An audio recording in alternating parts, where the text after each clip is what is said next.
Хидросистемот Злетовица во моментот со вода снабдува 4 општини кои се приклучени на филтер станицата. Тоа се Пробиштип, Штип и Свети Николе. Во тековните активности на хидросистемот Злетовица, кон крајот на месецот ќе се изврши достава и на документацијата до Европската банка околу добивањето на кредит за втора и трета фаза за изградба на објектите. Во втората фаза станува збор за наводнување на 4500 хектари земјоделска обработлива површина во Пробиштип и Кратово, како изградба на 6 хидроелектрани. Во организација на Министерството за животна средина и банката која што го следи и финансира овој проект, ќе се одржи јавна расправа во Пробиштип и Кратово околу студијата за животна средина. Втората фаза е наводнување на 4.500 хектари земјоделска обработлива површина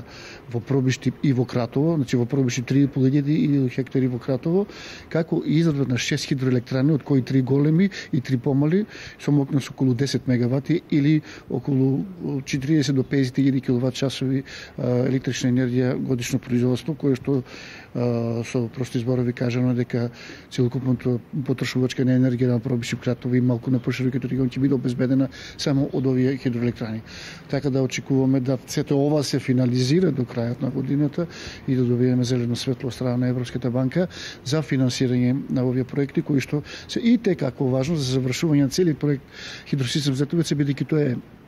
повеќе наменски проект од 3 фази, каде кој што знаете првата фаза и најскапата е направена и очекуваме овие 2 фази да финализират, така да проектот ќе биде комплетно завршен и ќе биде финансиски независен и профитабилен, имајќи ги во обзир дека сите 3 фази секој за себе донесува една економски профит на објектот и на самата држава. После 30 години со овој проект ќе се реши голем проблем и за жителите и за земјоделците во овој регион. Вредноста на проектот ќе чини околу 80 милиони евра.